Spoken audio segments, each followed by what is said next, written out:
A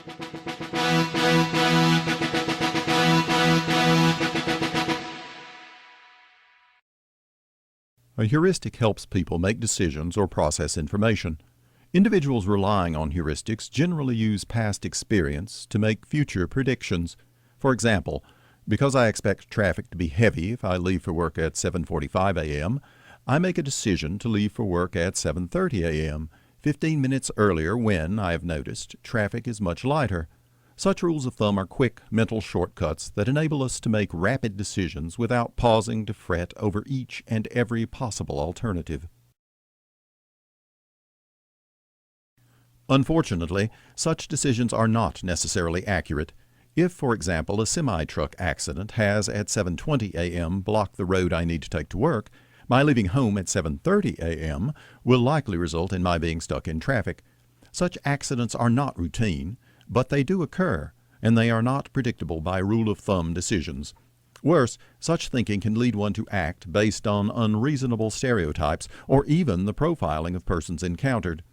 If you have been bitten by a Cocker Spaniel, you may think all Cocker Spaniels are vicious, even though logic informs you that one incident with one dog does not necessarily mean the entire breed is vicious. But heuristics also enable persons to process information and to provide individuals with a method of approaching a situation. When you employ heuristics as a set of guidelines, they can resemble an algorithm. But an algorithm is a more rigidly defined, self-contained, step-by-step set of operations designed to solve a particular problem.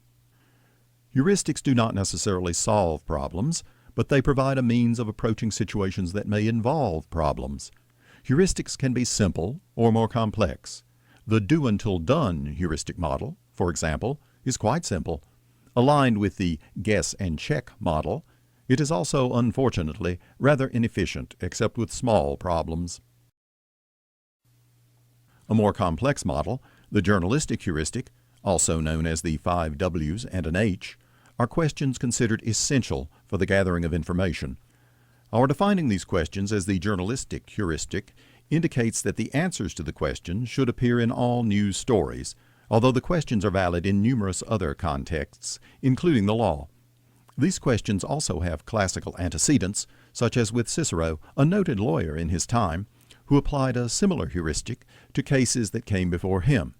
However, the questions became intimately associated with journalism largely through the British writer Rudyard Kipling, who in his young days was an assistant editor of the newspaper Civil and Military Gazette in Lahore, Punjab, now part of Pakistan. In Just So Stories, a collection of children's tales published in 1902, Kipling includes a poem, the first part of which reads as follows.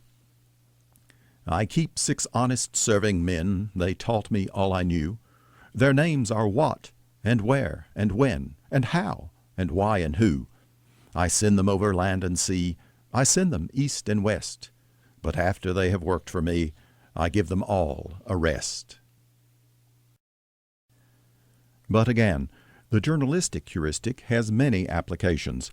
For example, here is a fictitious memo identifying a scheduled meeting. The memo has nothing to do with journalism, but much to do with communication, and the 5 W's and an H are applicable. The email identifies 2 who's, the person calling the meeting and the person receiving the email, although the writer implies the presence of other division managers. A full list of attendees may be useful. The what is likely the meeting itself that a manager has scheduled. The how refers to the type of meeting, which is broadly outlined in the email. The meeting takes place both on-site and online because some personnel will be able to log into the meeting remotely. The where is identified by the reference to the main office conference room, as well as the references to the remote viewing system. The why is clearly stated. Reports are necessary to verify appropriate progress toward organizational goals. The when, however, is vague. The email announces a date, but no time. Presumably, the meeting is held fairly regularly, perhaps at the same time, but the scheduler should definitely have provided that information. The point is that personnel who have been with the organization for a time likely will have no problems attending this meeting. but persons new to the company may not know anything. Where is the main conference room? How do I log in remotely? What time is the meeting? Has the time changed?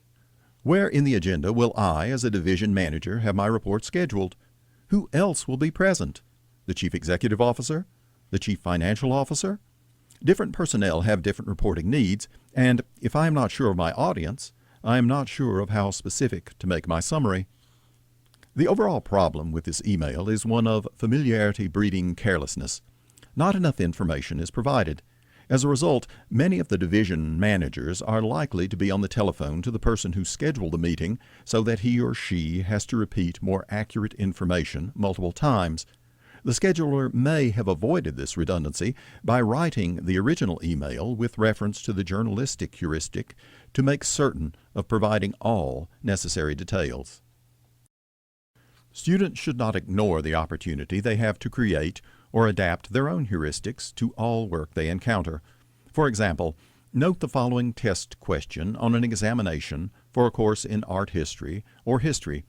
The instructions are specific, but they are also a variation on the journalistic heuristic. The test taker must identify the title of the work of art, the name of the artist, the date of composition, and the style. Step 1 then involves verifying this information. With these facts in hand, the test taker merely has to construct a sentence that may not win any awards, but that will certainly satisfy the requirements specified by the examination's instructions. Heuristics are not limited to the arts and humanities. In fact, they are even more applicable in mathematics and the sciences. For example, the mathematician George Polya's classic book, How to Solve It, explores heuristic approaches to solving complex equations and, in fact, includes an entire dictionary of heuristic techniques applicable to math. Generally, Polya recommends that individuals seek first to understand the problem by reviewing the information they have.